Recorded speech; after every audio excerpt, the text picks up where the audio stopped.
Cámaras y chiquillos, por favor, cámaras y micrófonos apagados, ¿ya? Bueno, bienvenidos a este segundo módulo de día miércoles 17 de junio. Estamos aquí nuevamente por el curso de Turismo de Intereses Especiales de la Universidad de Magallanes y la Escuela Tecnológica en colaboración con diferentes instituciones y expositores, ¿cierto?, de diferentes áreas que han aceptado desde el inicio ser parte de este tremendo equipo de trabajo que ha reunido en total, son 34 módulos diferentes. Estamos en nuestro penúltimo día en la semana de fauna y conservación. En este momento estamos con Cristóbal Arredondo. Él es investigador, bueno, acá lo vemos en pantalla, investigador del Programa de Conservación Terrestre de la WCS. Esto es en Tierra del Fuego. Y lo que vamos a ver en esta oportunidad es una temática que llama muchísimo la atención, que es precisamente los castores. ¿Qué es lo que están haciendo los castores en Tierra del Fuego, en los archipiélagos y en Patagonia?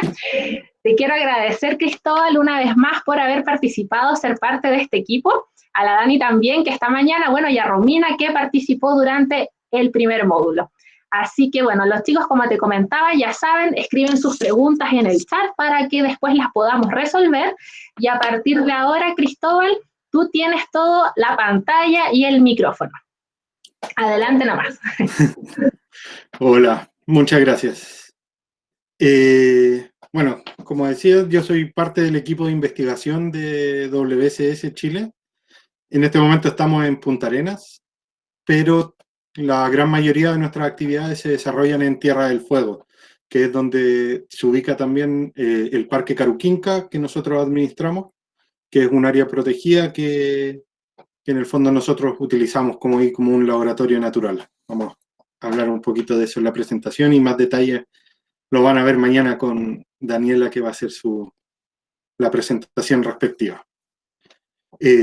Bueno, muchas gracias por la invitación. Y lo que vamos a hablar hoy día es un poco de la problemática de los castores en Tierra del Fuego, y principalmente, pero el castor no está solamente en Tierra del Fuego, también se ha visto acá ya en el continente, y en el fondo es un problema que está avanzando.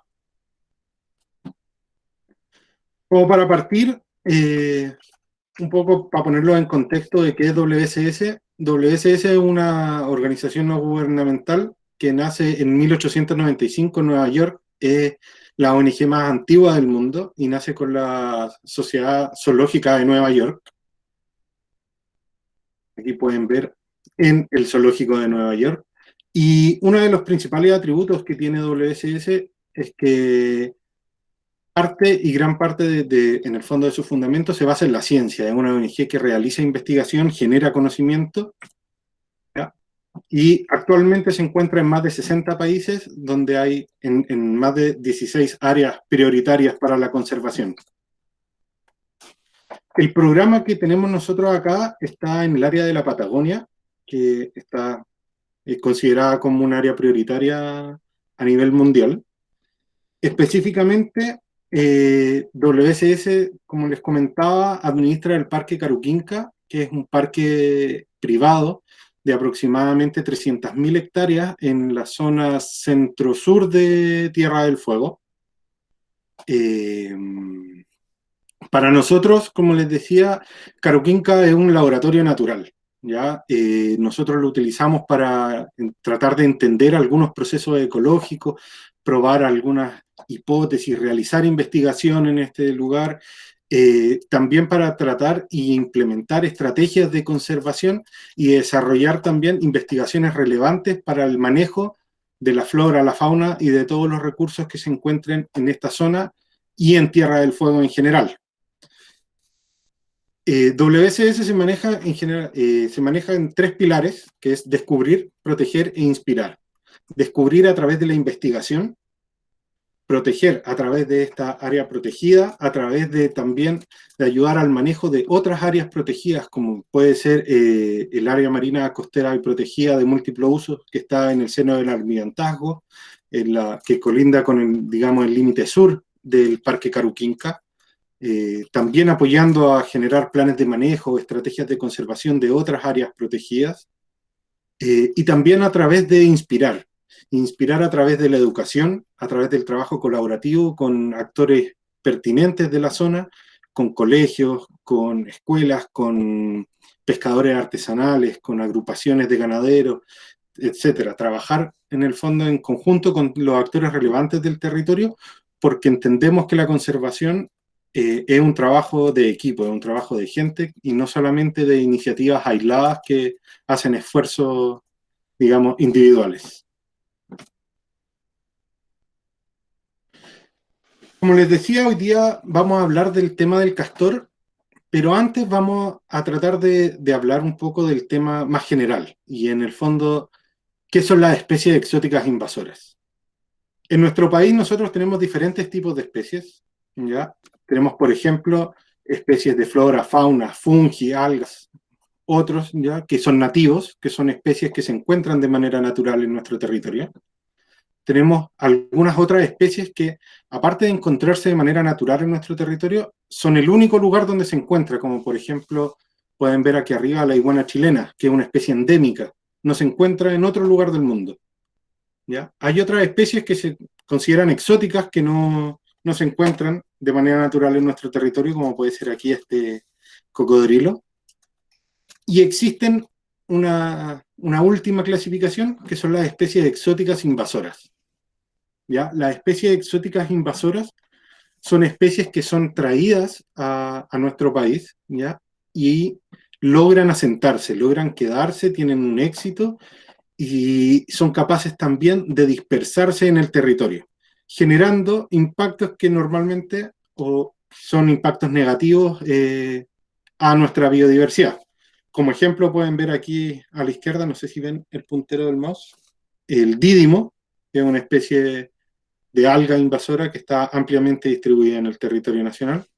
Y aquí a la derecha el bisón americano, que es una especie de mustélido también introducido en el país, que genera grandes impactos sobre la avifauna nativa, ¿ya? Y que es súper difícil de manejar.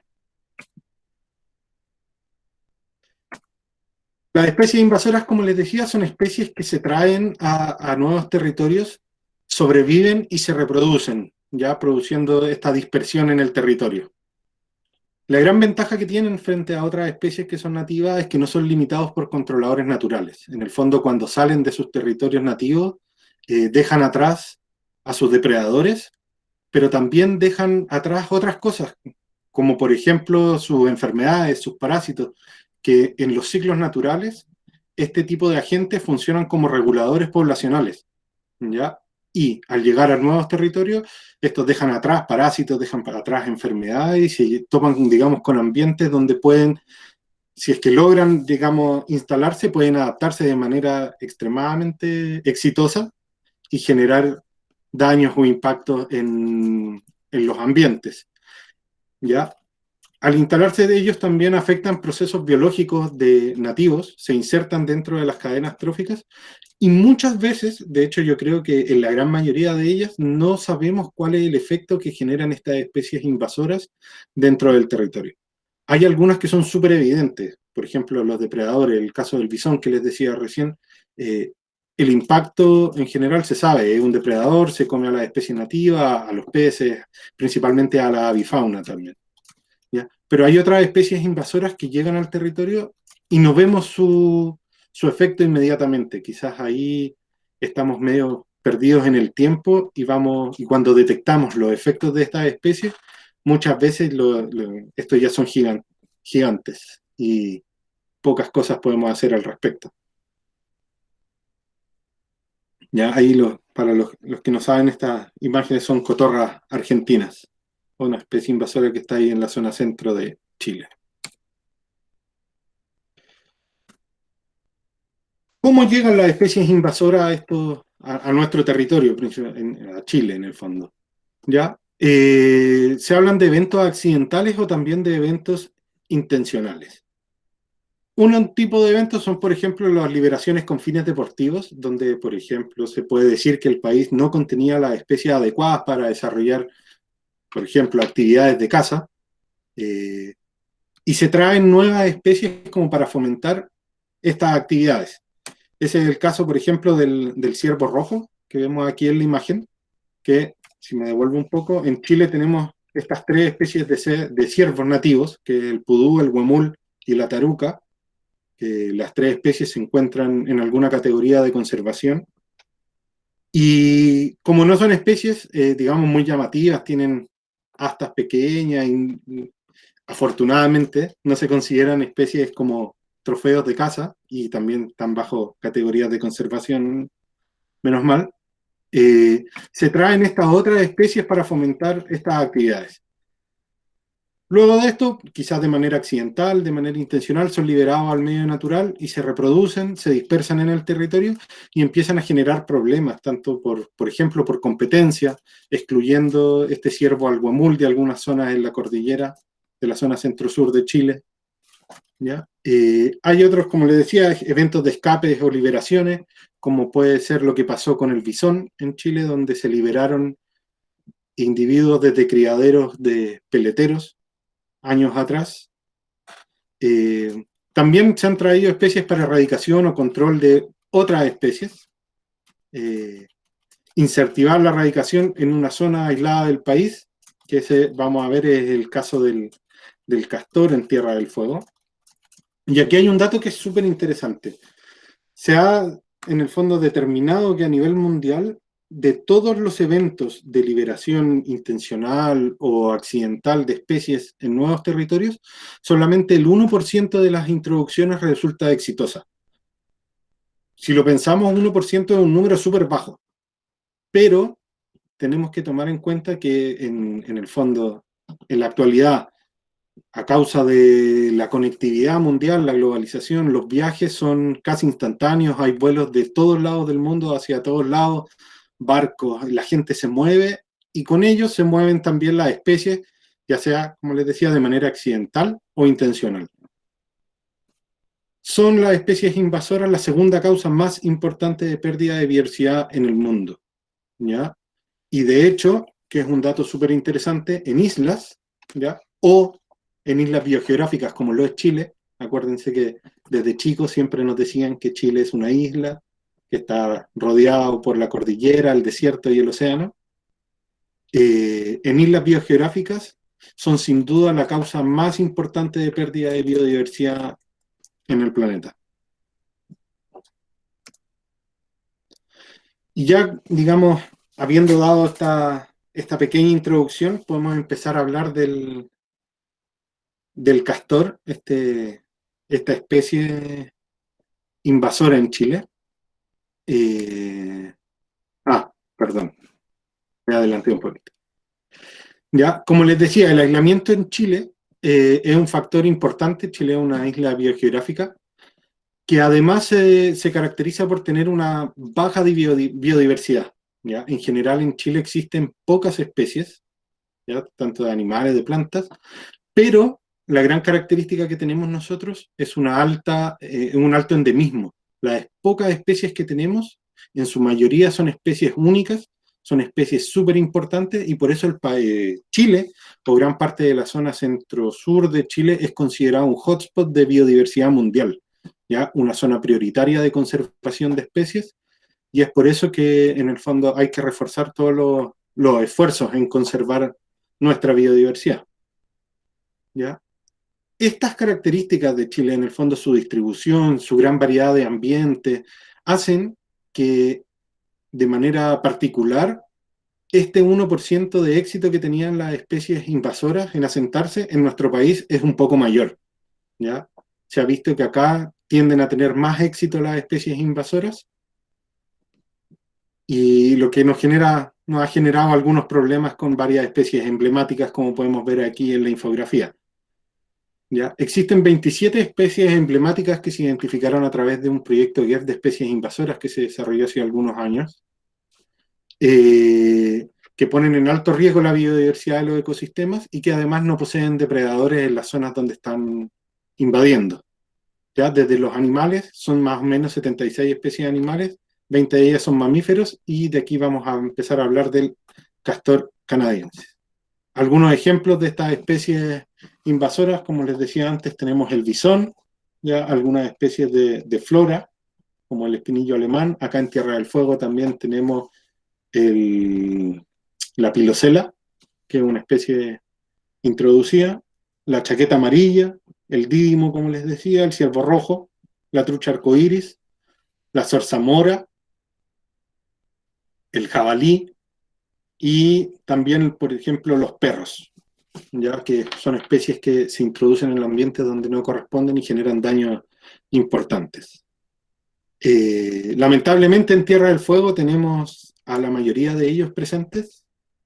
Acá nosotros tenemos un conjunto de especies invasoras en el territorio que ponen en riesgo muchas veces la biodiversidad, y en el fondo estamos trabajando para poder solucionar los problemas que estas nos generan. Y ahora sí nos tiramos de cabeza a conversar sobre los castores, ¿ya? Esta especie que se ve simpática, ¿ya? El castor o castor canadiensis, que es la especie que se encuentra en Tierra del Fuego. Recuerden que existen dos especies de castores en el mundo: el castor canadiense o castor americano, y el castor feeder o castor europeo. ¿Ya? El castor canadiense o americano es un roedor semiacuático, lo que significa que vive tanto en el agua como en la tierra. Está especialmente adaptado, por ejemplo, para nadar, tiene una cola plana para poder impulsarse, tiene membranas interdigitales entre sus dedos en las extremidades traseras, pero si ustedes ven acá, las manos delanteras están súper adaptadas para agarrar, para tomar y manipular, por ejemplo, ramitas, barro, piedras, ya que usa para hacer sus construcciones.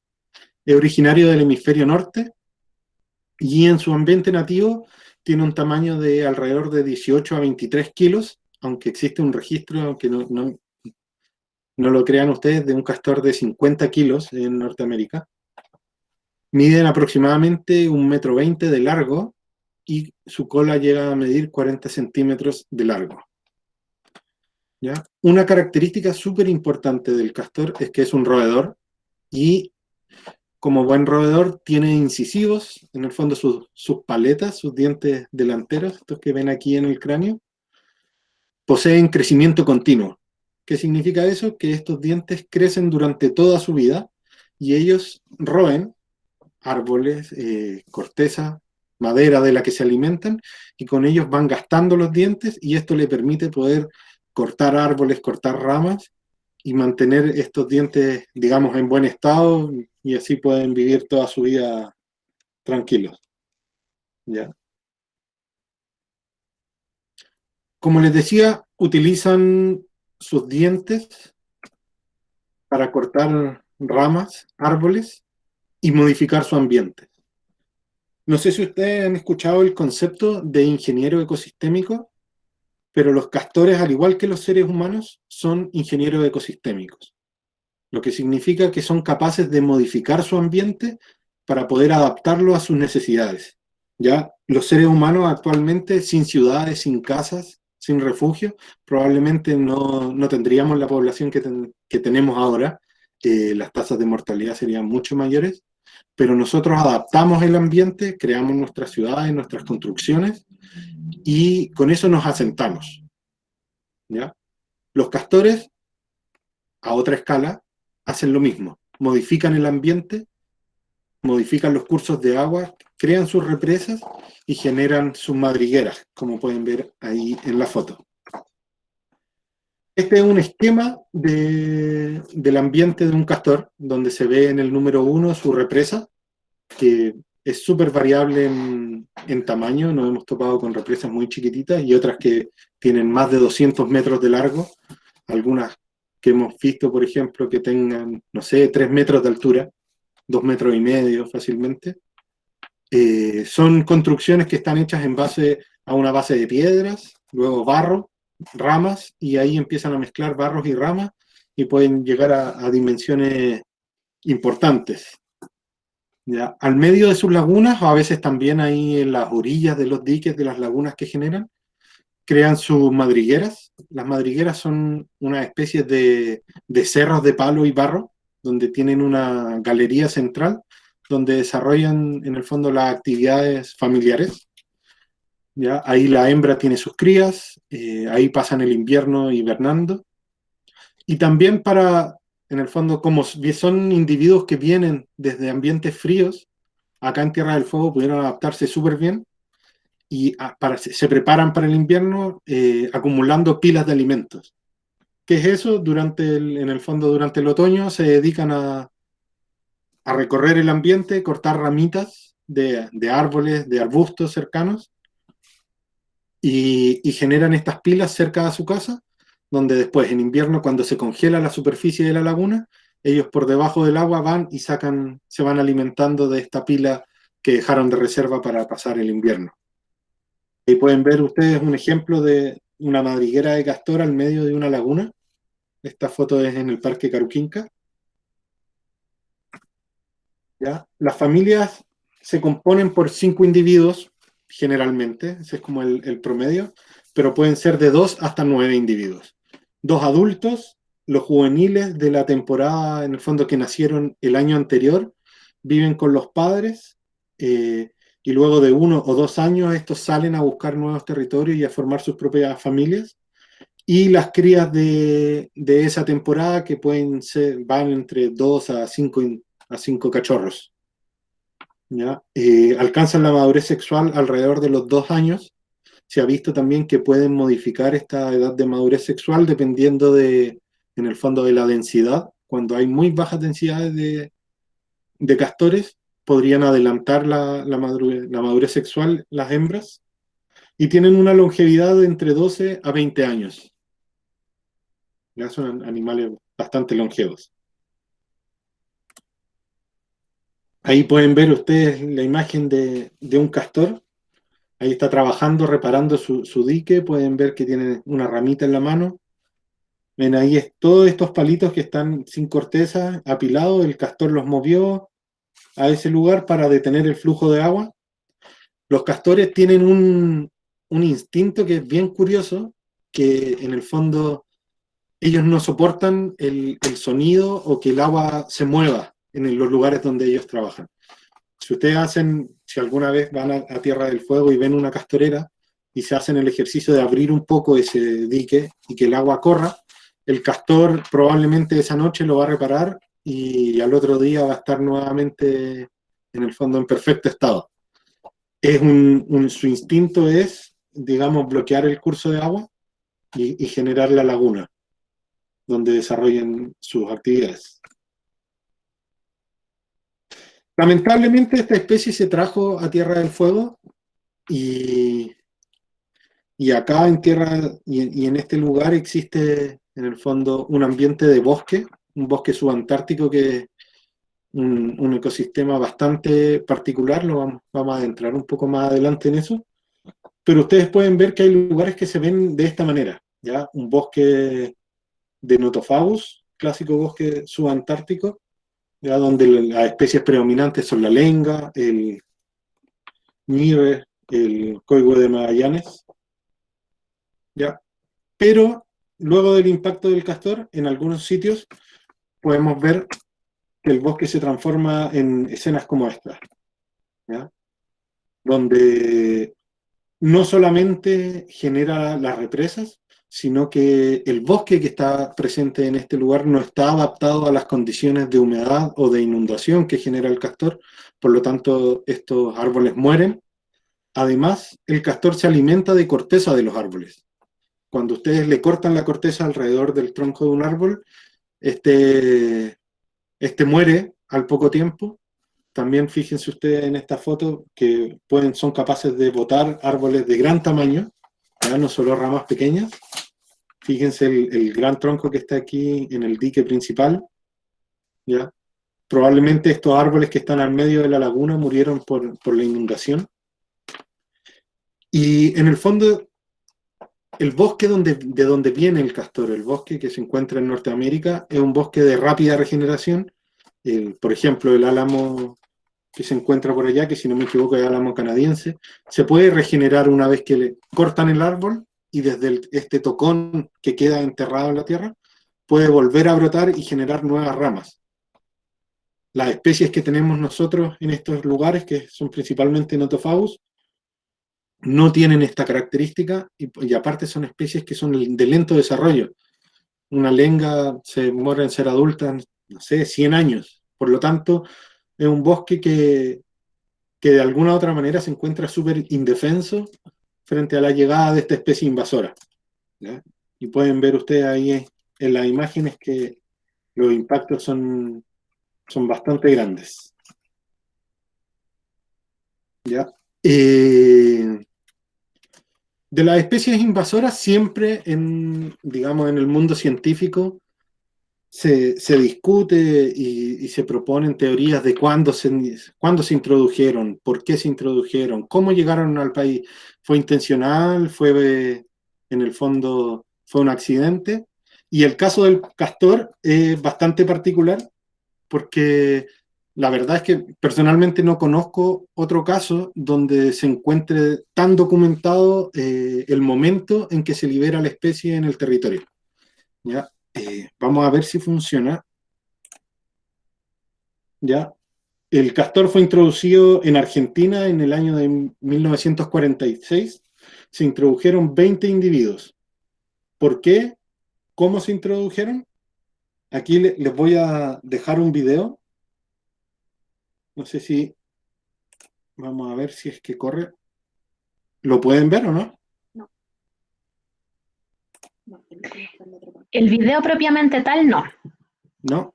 Voy a tratar de tirarlo a la otra pantalla. Espérenme un segundo. ¿Ahí? Ahí sí, ahí sí. Ya. Pero les voy a dejar este video que es un documental que hizo el gobierno argentino en esos años, 1946, donde se ve exactamente el momento en que podemos decir que se introdujo el castor, el momento en que se cometió el error de la introducción. Ya dura un poquito más de 3 minutos.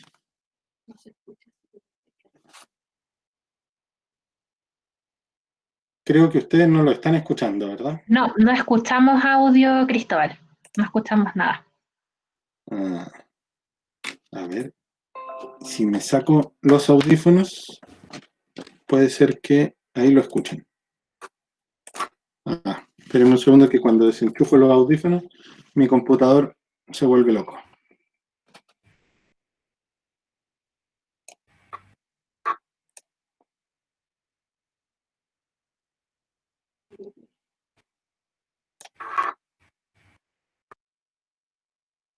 Ahí, ¿lo escuchan? Pucha, no.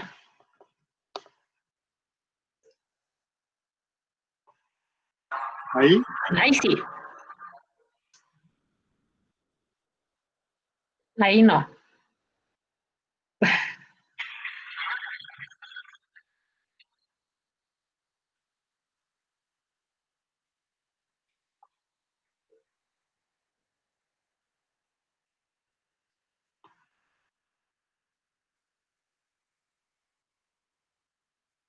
Podemos ver solamente Cristóbal, pero no escuchamos. No escuchan nada. Maldición. Pero quizás lo puedes ir relatando. Ya, sí. Bueno, los trajeron desde Manitoba, en Canadá, y se invirtieron 6.000 pesos argentinos de la época en comprar estos castores. ¿Ya?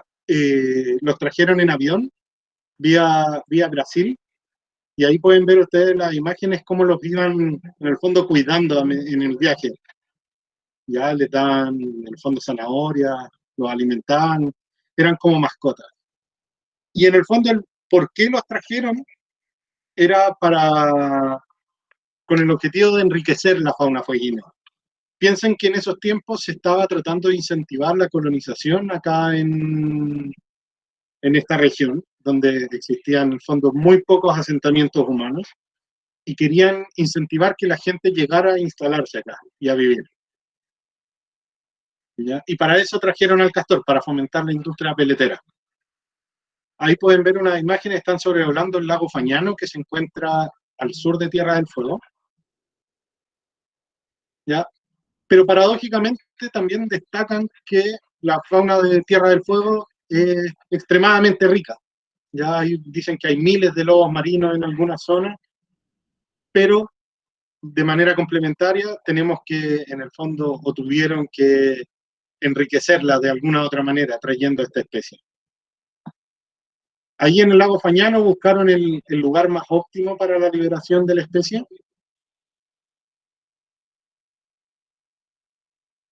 ¿Ya? Y ahí pueden ver cómo están buscando o eligiendo el lugar de la liberación de la especie.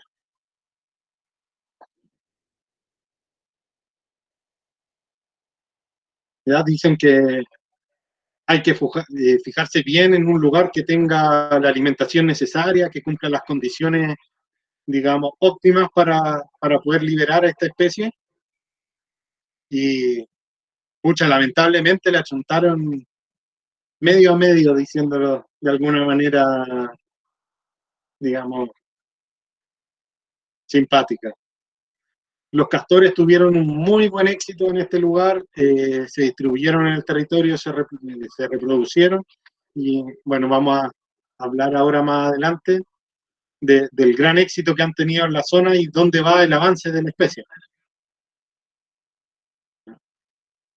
Y ese es el momento preciso en que podemos decir que el ser humano la volvió a embarrar, ya mete la mano, trae especies donde no corresponden y las consecuencias las vemos al día de hoy.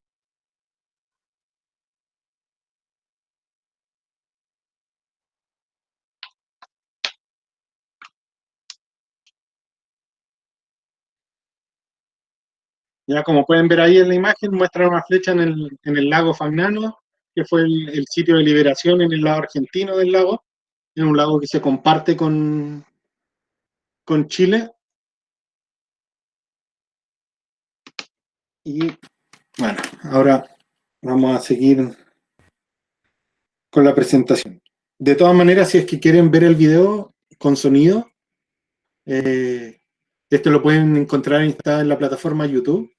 Buscan Castores Liberación Argentina, ahí lo van a pillar rápidamente.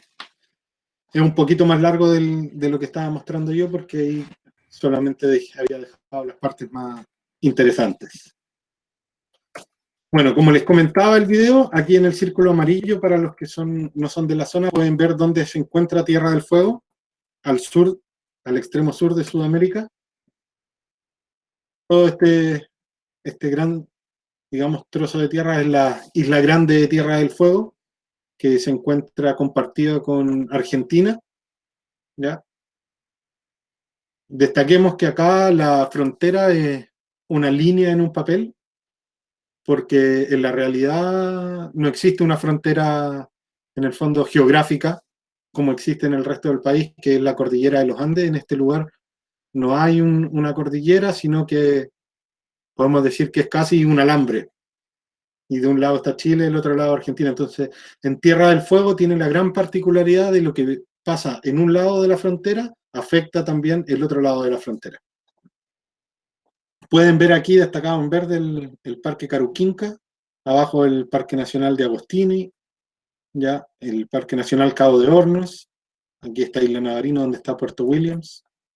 Eso como para ubicarnos. Y aquí, donde ven el mouse, este es el lago Fagnano. Si se fijan, acá en Chile llega una pequeña porción del lago, y en esta zona de acá fue donde se liberó el castor originalmente, ya en 1946. ¿Qué ha pasado desde 1946 a la fecha?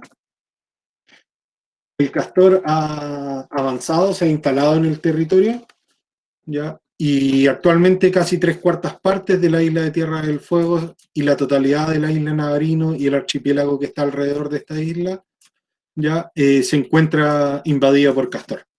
¿Ya? Si se fijan acá, los colores van marcando más o menos los años en los que se ha estimado el crecimiento, digamos, o la dispersión de la especie en el territorio. En algún momento se habló que el castor se iba a quedar solamente en la isla de Tierra del Fuego, que el estrecho de Magallanes, que esta parte que ven aquí arriba, iba a ser una barrera casi infranqueable para los castores. Por lo tanto, al principio no se le daba mucha atención, pero hay registros montones de registros donde se ve que el castor cruzó el estrecho de Magallanes. Actualmente se han encontrado en la península de Brunswick, e incluso existe un registro del año 2011 en la provincia de Última Esperanza, que es por acá arriba, cercano o más o menos cercano al Parque Torres del Paine. Eso fue solamente un evento súper extraño porque se encontró solamente una hembra, la cual fue retirada por el SAC, y después de eso no han habido otros registros de castor en la zona. Por acá pueden ver las otras fechas con los registros de castores en el continente, y se ve que ya en el año 68 existía en el fondo el primer indicio de presencia de castor en el continente. Si se fijan acá, entre medio hay aquí un trozo de... Acá, una isla. Esta es la isla Dawson. Se ha establecido que a través de Isla Dawson es que los castores usaron en el fondo como puente para cruzar el estrecho de Magallanes. Todo este avance en el fondo de la especie es un tema que es súper importante, ¿ya? ¿Por qué? Porque en la región de Magallanes se ubica el 50,5% del total de superficies de áreas protegidas silvestres del Estado, ¿ya? En el fondo, parques nacionales, reservas nacionales y monumentos naturales. Sumado a eso también hay, digamos, parques privados como el Parque Caruquinca, que están entre medios, que se suman a esta superficie de conservación, ¿ya? Por lo tanto, hay una gran cantidad de superficie en el territorio que en el fondo son zonas de protección, zonas de conservación, donde el castor se encuentra presente y está generando en el fondo daños importantísimos a nuestra biodiversidad. Como les decía, el evento más norte que se ha registrado en el río Hollenberg, en la provincia de Última Esperanza.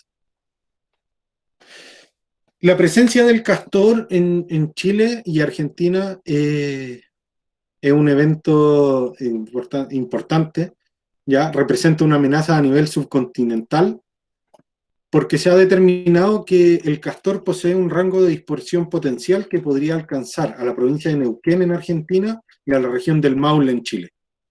Acá, en este mapa, de manera súper ordinaria, marqué una línea roja donde podría llegar el límite norte de distribución de esta especie. En el fondo, obviamente, esto es teórico. Si es que no se hace nada, ¿ya? Y se deja, en el fondo, avanzar la especie. Acá abajo en verde pueden ver dónde está la distribución actual, ¿ya? Tanto en Chile como en Argentina. Pero siempre nos hablan o nos imaginamos a los castores en ecosistemas de bosque, digamos, en el fondo comiendo árboles, donde, claro, es el mayor impacto que genera, pero también el castor lo podemos encontrar en otros ambientes que no son bosques, ¿ya? Para la gente que no conoce Tierra del Fuego, la gran parte del territorio de la isla es un territorio ganadero, donde se desarrolla la ganadería ovina, ¿ya? El ambiente es principalmente una pampa, donde se encuentran formaciones, por ejemplo, como estos matorrales, y principalmente coirón y algunas vegas con un poco de pasto, ¿ya? No es boscoso, pero el castor supo llegar, instalarse y en el fondo adaptarse a estos ambientes, y podemos ver en lugares donde no hay ningún árbol, los castores pudieron adaptarse, generar sus represas, ¿ya? Construir sus madrigueras y estar ahí instalados sin ningún problema, ¿ya? No, entonces no solamente necesitan árboles para vivir, pueden vivir de pasto y algunos matorrales. Pueden ver aquí el ejemplo de una casa. Esto en el sector de Laguna Ema, cercano a donde está el Parque Pingüino Rey. Y pueden ver ustedes que esa es una casa de castor que está construida principalmente con barro y coirón, con barro y paja. ¿Ya? No tiene palitos, son solamente algunos arbustos. Incluso en estos lugares son unos ingenieros tan eficientes que son capaces de realizar en el fondo sus construcciones e instalarse sin ningún problema. Y aquí una foto como para que se imaginen también la escala, porque uno puede imaginarse que eso es un cerrito de tierra, pero si se fijan ahí hay una persona arriba de esa casa, y el Mauri que el que está ahí, no sé, es alto, entonces esa casa tiene al menos 1,60 m de altura. Es como para tratar de dimensionar un poco cuál es el impacto o cuál es el tipo de construcciones que esta especie genera. Se pueden topar con cosas como esta también en este mismo territorio. Valles donde normalmente corren pequeños cursos de agua se encuentran totalmente, digamos, inundados por la presencia de los diques, estas represas de castor. ¿Ya? El impacto que genera acá, en el fondo, cambian los cursos de agua, inundan zonas que pueden ser utilizadas, por ejemplo, para la ganadería, ¿ya? El agua de consumo, etcétera. También para que vean un poco la escala, si se fijan ahí, hay un grupo de personas. Esta represa tiene fácilmente 20 o 30 metros de longitud. Si bien no es muy alta, pero es súper súper grande. Entonces, aquí como a modo de resumen, el castor puede cortar árboles súper grandes, ya tiene sus dientes, su incisivo de crecimiento continuo que desgasta permanentemente al comer corteza y al botar los árboles. Tiene en el fondo 3 a 4, pero pueden ser un poco menos, 2 a 5, 6 crías por temporada.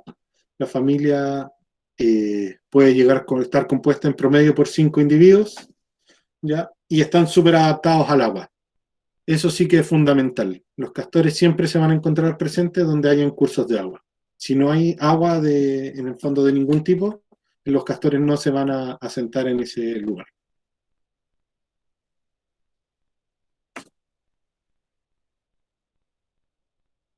Actualmente se estima que esta una publicación un poco antigua, se liberaron 20 castores en el 46 y ya para el año 2018 se estimaba la población en 110.000 individuos, ¿ya?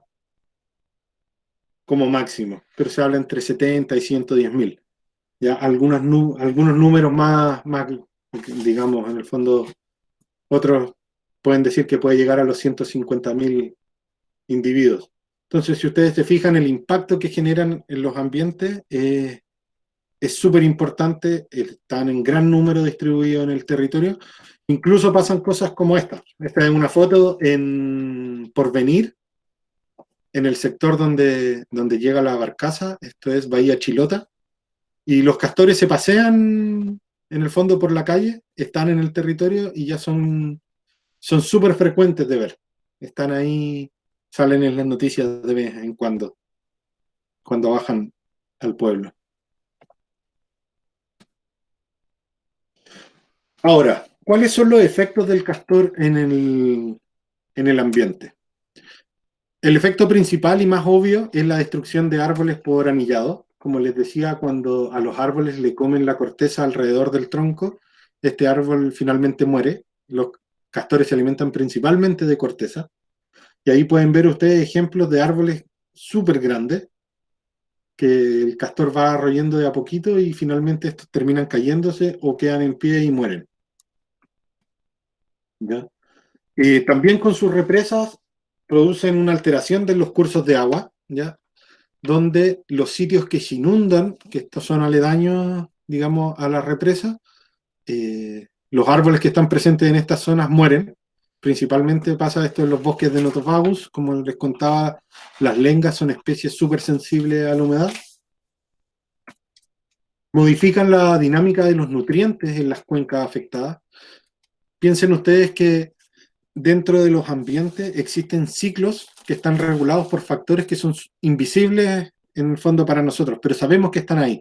El ciclo del agua, el ciclo de los nutrientes en el fondo, son cosas que se van moviendo y que siguen sus ciclos naturales. Y el castor, al alterarlos, en el fondo, genera problemas en estos. ¿Ya? ¿Cómo podemos ver esas consecuencias? Como una disminución en la biomasa de bosques. ¿Ya? Vemos que el bosque retrocede en las zonas donde el castor se encuentra presente. Los bosques son una protección de los cursos de agua. ¿Ya? Previenen la erosión, previenen la pérdida de suelo. Los bosques, los árboles, las plantas afirman en el fondo el suelo y lo mantienen ahí para que se desarrollen otros procesos naturales de sustento y se mantengan las cadenas tróficas. ¿Ya?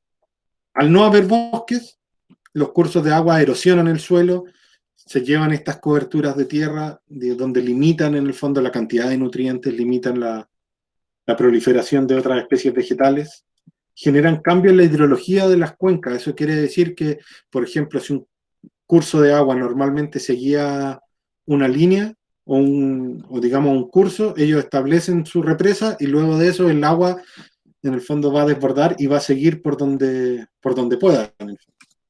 ¿Ya? Aumentan las capas freáticas, estas reservas de agua en algunas zonas, inundando zonas.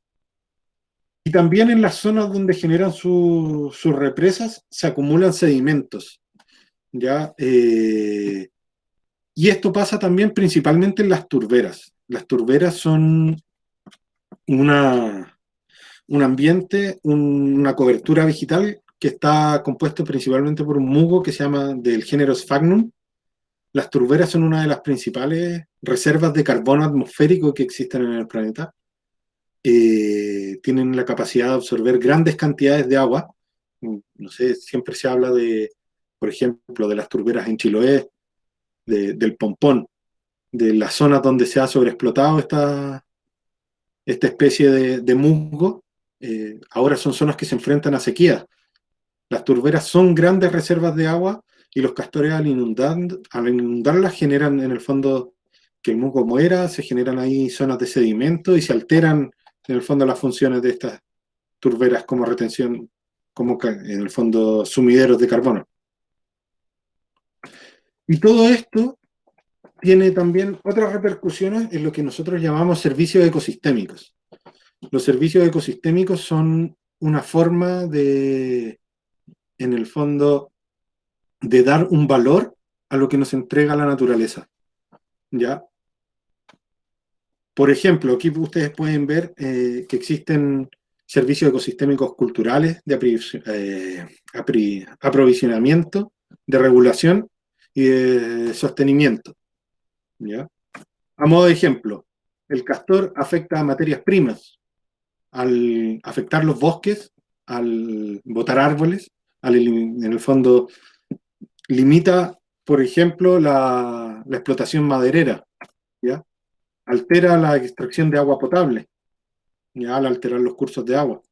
Esto es un problema, por ejemplo, en muchas de las estancias de Tierra del Fuego donde se establecen castores en los cursos de aguas que ellos, de donde sacan agua, por ejemplo, para consumo humano.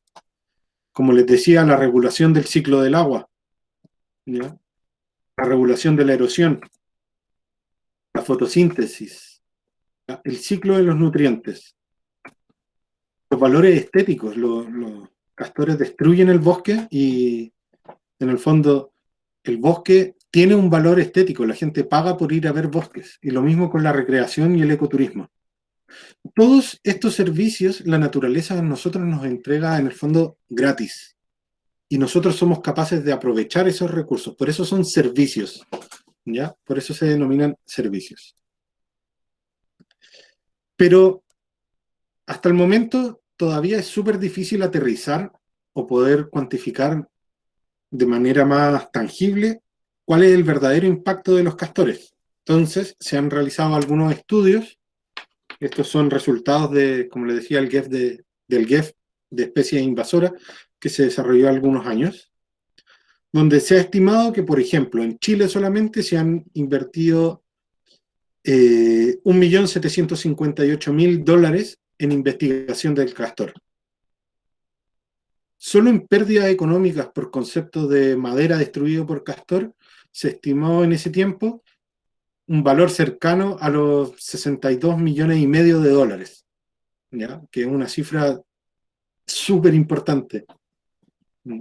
Eh, Se estimó en ese momento que el castor generaba pérdidas anuales mínimas de 700, o sea, $733.000 al año. ¿Ya? Y en 20 años, Chile habrá perdido al menos $69 millones solamente por tener la presencia de esta especie en el territorio nacional. Si se fijan, las cifras son estratosféricas. ¿Ya? Es una cantidad de recursos impresionante. ¿Ya? Actualmente se está desarrollando un proyecto GEF, que voy a hablar más adelante, donde se están actualizando estas cifras. Así que después les voy a dejar, en el fondo, la página web para que vean y estén atentos, porque probablemente estas cifras van a ser mayores a las que les estoy mostrando ahora. Otra forma, como para que se imaginen un poco cuál es el impacto del castor solamente en los ecosistemas de bosques. Se estima que son 23.000 hectáreas de bosque nativo las que han sido invadidas por el castor. Y para que ustedes se lo imaginen, es lo equivalente más o menos a 38.000 estadios nacionales. O sea, es una cantidad de bosque, una superficie de bosque impresionante, es gigante. ¿Ya? Lo que pasa es que acá, y por qué mucha gente no sabe que en el fondo que el castor es un problema, no sabe o nunca ha escuchado en ninguna parte que el castor genere estos problemas, porque en general es una especie que en el fondo es silenciosa, es menos conocido que otras cosas, es menos mediático, pero también, como para cuantificarlo de alguna manera, el impacto del castor es mucho mayor que el incendio del Paine, de, no sé, de lo que se hablaba también, que fue súper mediático, de la minera en Isla Riesco, o el daño que iba a generar Hidroaicén en la Patagonia. ¿Ya? Si juntamos esos tres eventos, el impacto del castor es mucho mayor que esos tres juntos. ¿Ya? Una especie como para tratar de imaginarnos y dimensionar cuál es el verdadero impacto.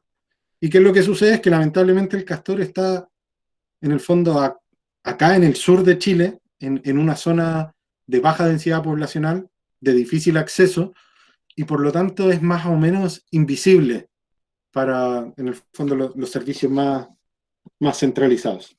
Actualmente se están desarrollando esfuerzos para poder, digamos, atacar a esta especie invasora. El Ministerio del Medio Ambiente, la FAO, se está generando un proyecto GEF que va en curso, y vamos a conversarlo un poquito más adelante. ¿Ya? Es súper importante que sepamos que la biodiversidad sustenta el funcionamiento del ecosistema. ¿Ya? Y el ecosistema, además, nos entrega bienes y servicios esenciales que es para la salud humana y el bienestar de los seres humanos. ¿Ya? Es súper importante que siempre mantengamos a la vista que es la naturaleza la que nos provee en el fondo, de muchos servicios, muchos recursos que son esenciales para nosotros poder vivir. El oxígeno que respiramos proviene de la fotosíntesis, que viene de los bosques y de los océanos. ¿Ya? Cada planeta, en el fondo, es un sistema. ¿Ya? Puedo separar todo lo que pasa en la Tierra con lo que pasa afuera. ¿Ya? Pero, por ejemplo, la Luna, que no está dentro del planeta, sigue teniendo efectos sobre las mareas, por ejemplo, en nuestro planeta. ¿Ya? El planeta lo puedo separar en continentes. Lo que pasa en un país, ¿ya? Me puedo imaginar que no afecta al otro, pero sí nos afecta, estamos todos conectados. ¿Ya? Todo lo que ocurre y lo que pasa, en el fondo, y lo que mantiene la vida, es lo que en el fondo llamamos naturaleza, y todo el planeta es un gran ecosistema. Lo que pasa en una parte afecta a otras partes. ¿Ya? Como les comentaba, en Tierra del Fuego se ubica este bosque subantártico. Es el bosque más austral del mundo. No existe en el planeta un bosque que esté más cerca, en el fondo, del polo sur. Es un bosque que es súper sensible, está y en el fondo, con todo el cambio climático, se encuentra altamente amenazado. ¿Ya? No tiene mucha adaptación al cambio climático, y el castor, en el fondo, acelera su degradación. Como pueden ver acá, en el fondo son imágenes del impacto del castor, donde el 95% de los cursos de agua en Tierra del Fuego están afectados por castores, ¿ya? Son cerca de 23.000 hectáreas, y dentro de nuestro parque Caruquinca, el 14% de los bosques se encuentran afectados de alguna manera por el castor. Aquí en la imagen de la derecha pueden ver también bosque y turberas. ¿Ya? Como les decía, las turberas son el sumidero de carbono más efectivo que existe en el planeta. Son, en el fondo, cantidades enormes de carbono que están ahí guardados, que este musgo va capturando, ¿ya? Cerca de 500.000 toneladas. Sí, sí que hay en las turberas de Caruquinca solamente. ¿Ya? Son parte de un suministro crítico de servicios ecosistémicos, ¿ya? Agentes climáticos que ayudan a enfriar, a disminuir o detener o ralentizar el cambio climático. Acá les quiero mostrar otro video. Espero me pueden decir si ahora lo escuchan. Lo vemos bien, pero no tenemos ¿Sí lo audio. escuchan? No. Solamente lo vemos, pero no tenemos audio.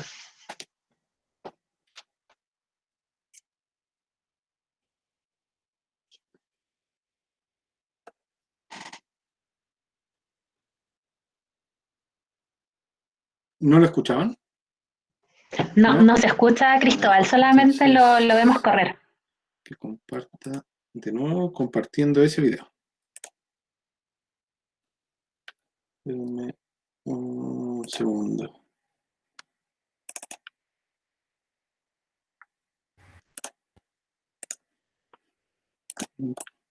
Entonces,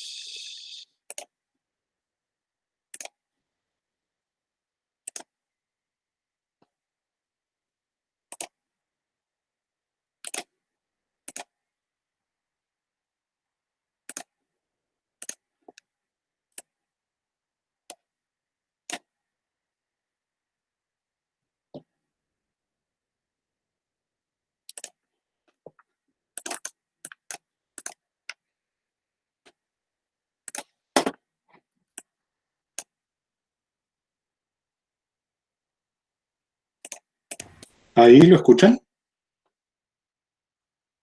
No, todavía no.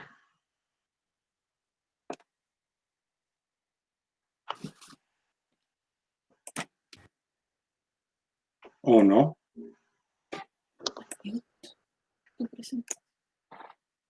No, parece que no lo escuchan. No podemos escucharlo. Escucha, no sé cómo hacerlo. Vamos a darle. Y comparto la pantalla. Tú lo escuchas bien, ¿verdad? Que eso me preguntan, porque Oculto. si es que tienes algún micrófono, quizás se podrá poner ahí en el mismo parlante. ¿Ahí sí? No. No. Dicen que acerques tu micrófono al sonido. Y saques el sonido de ahí cuando acerques el micrófono. A ver. Acá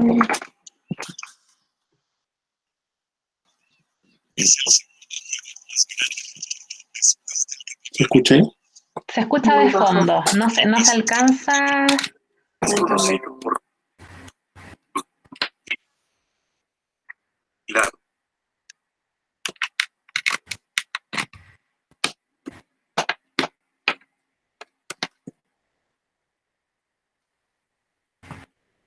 Escucha, parece que no se escucha nada.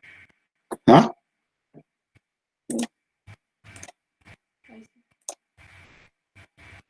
¿Ahí lo escuchan? Se escucha un poco.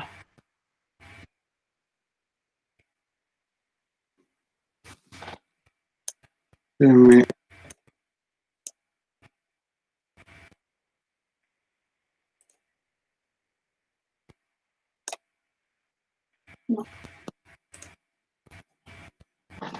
Escucha, lo siento, estamos con dificultades técnicas. Sí, eso, Francisca dice y que igual es verdad, quizás lo puedes enviar y cada uno lo ve después, o no sé si está en internet para compartirles el link o algo así. No, lo que pasa es que este no lo podemos, Ah, no se puede compartir, ya, está todavía ahí no, ineditable, inédito. claro. A ver, voy a tratar de ponerlo de nuevo. Claro, esto no lo podemos mostrar, pero no nos dejan. El otro podría ser que lo dejemos corriendo y que tú nos vas contando qué es lo que querías explicar con el video, como con el Claro, anterior. bueno, este video fue grabado en Caruquinca, ¿ya? Y en el fondo explica un poco lo que hemos estado hablando, cuáles son los impactos, cuáles son las conductas del castor, ¿ya? Lo que pasa es que lo interesante del video es que tiene escenas o imágenes que son súper difíciles de ver de manera, digamos, común. O sea, ahí pueden ver cómo se alimenta de pequeñas ramitas, ¿ya? Ahí sus dientes, sus incisivos, se alimenta de esta rama. Esas, por ejemplo, son ramas de lenga.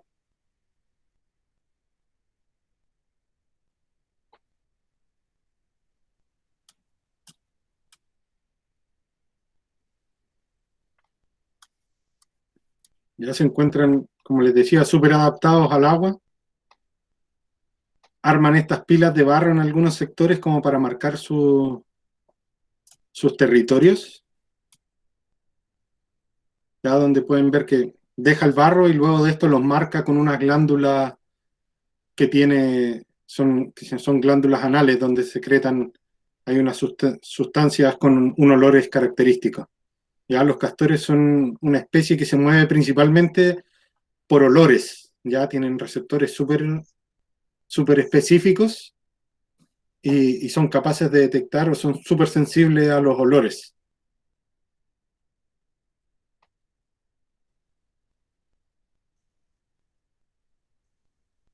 Entonces ahí pueden ver ustedes represas de gran tamaño, súper largas.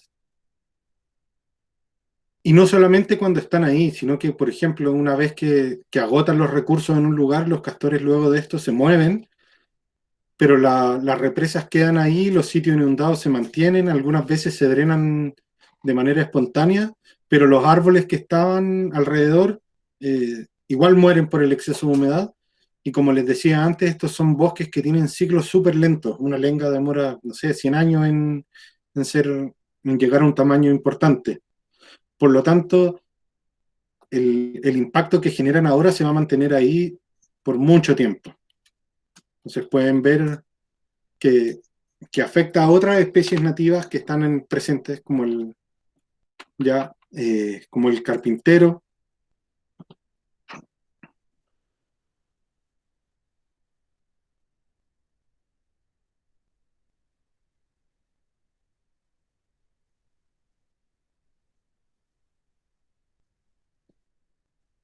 Y ahí pueden ver, por ejemplo, una represa de castores y está abierta, como les decía, tienen esta necesidad biológica los castores de reparar y cortar ese flujo de agua.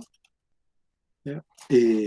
Empiezan a sacar madera, juntar barro, llevan piedras que, aunque no lo crean, pueden ser de gran tamaño y empiezan a apilarlos ahí en este lugar y finalmente logran cortar el flujo de agua casi sin problema. Ya, otro factor que es súper importante es que en el territorio no existen depredadores para el castor. ¿Ya? En Norteamérica están los osos, ya que los pueden comer, pero acá no existen esas especies. El único depredador nativo que existe en Tierra del Fuego es el zorro culpeo, ya que no se alimenta de castores. Existe otro depredador que es el zorro chilla, que es otra especie de zorro que si bien es nativa de Chile, en Tierra del Fuego no existía de manera natural y fue introducida años atrás. Y bueno, y ahí pueden ver ustedes imágenes de cómo queda el paisaje una vez que el castor en el fondo se instala. Zonas totalmente inundadas, cementerios de árboles, como lo podemos llamar de alguna manera. Y lo importante es que esto avanza en el fondo de manera continua, no es un tema que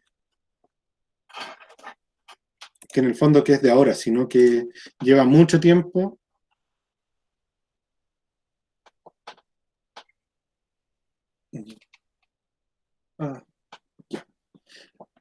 Aquí están viendo, creo que mi pantalla chica. Denme un segundo, tengo que hacer el cambio de nuevo.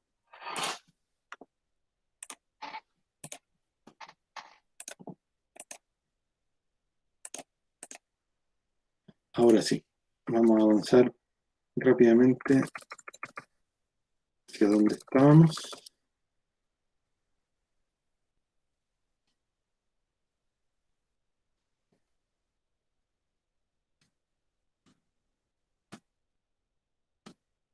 Bueno, y como les decía,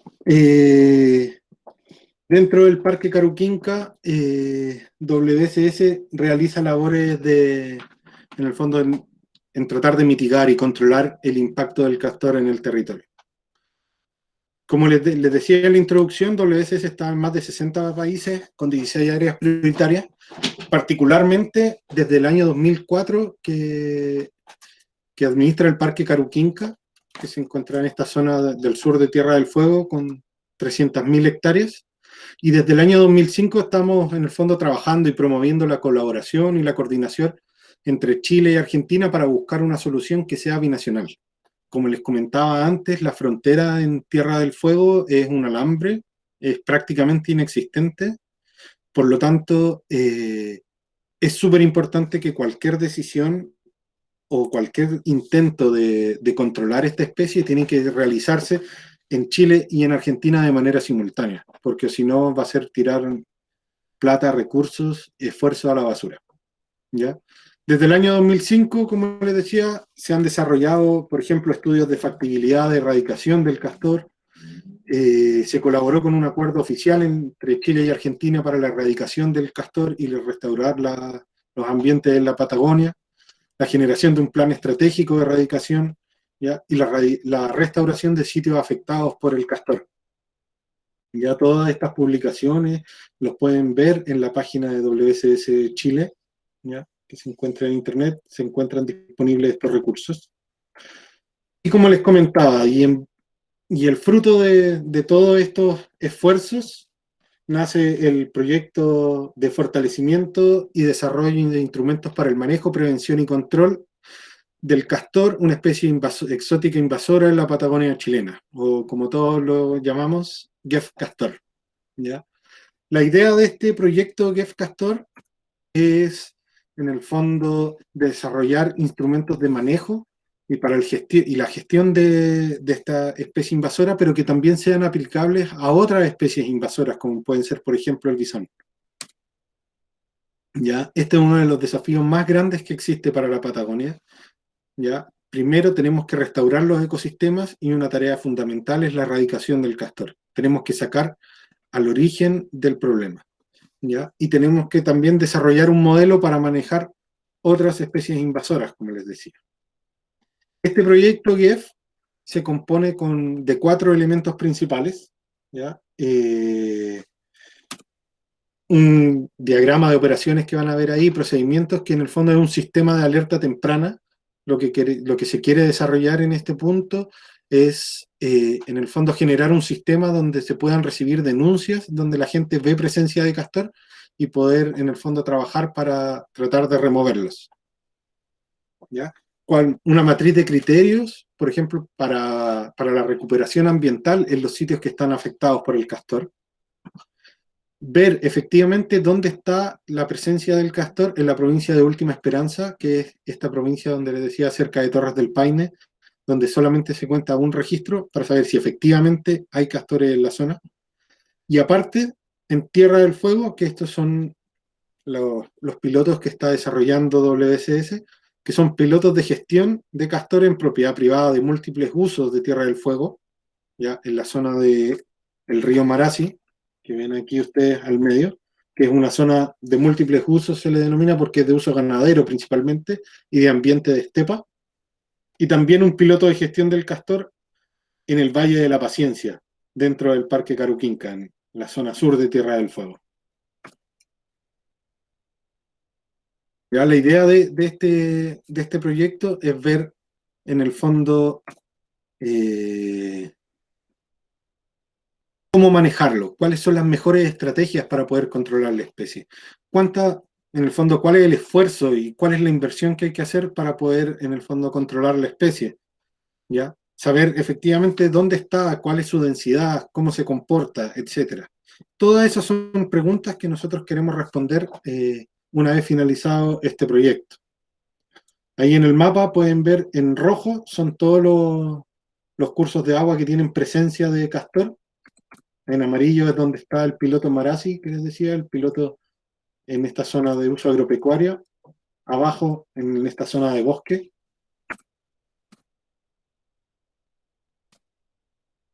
Y en el fondo, para seguir ilustrándole, estos son los principales impactos del castor. ¿Ya? Corte de árboles, anillamiento, se comen el rebrote del bosque.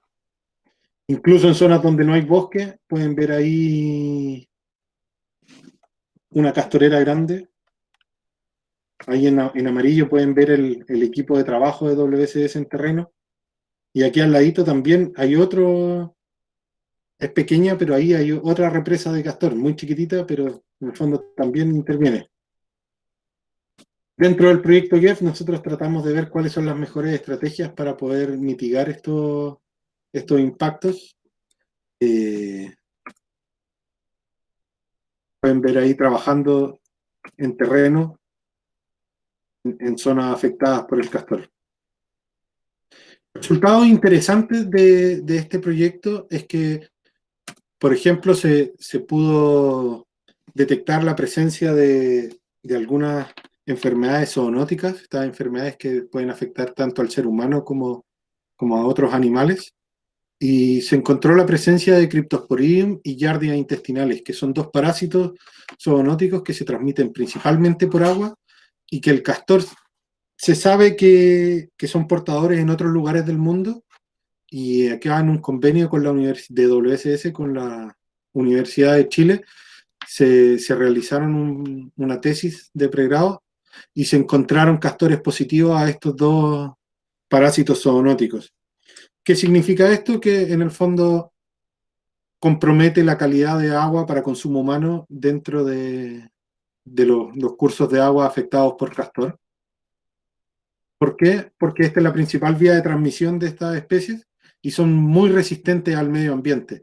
Los procesos normales de potabilización de agua no funcionan con ellos, y una forma, por ejemplo, segura de poder consumir agua directamente es o hervirla durante 10 minutos, filtrar por procesos de osmosis reversa, o filtrar el agua con poros absolutos, con diámetros súper pequeños que son menores a 1 micrómetro. En el mercado existen algunos sistemas portables, por ejemplo, para gente que le gusta hacer deporte o les gusta, en el fondo, salir al aire libre. En Norteamérica son súper utilizados, acá en Chile no están muy difundidos porque en general no tenemos tantos problemas, pero se puede ser una buena recomendación para el caso de Tierra del Fuego, donde ya sabemos que pueden estar estas especies parasitarias. Otra cosa que es súper importante con respecto al castor es que no hay que confundirlo con el coipo. El coipo es una especie de roedor nativo que se encuentra en el país, que es muy parecido al castor, como pueden ver ahí, pero tiene algunas diferencias. Ya esta especie se encuentra en alguna categoría de conservación en Chile, se encuentra amenazado. Entonces, no hay que confundirlo. Fíjense siempre en la cola cuando salga del agua. ¿Ya? Hay algunas campañas de educación para evitar estas confusiones, no confundir con principalmente el coipo. El huillín es más difícil de confundirlo, pero igual ahí pueden haber algunos eventos.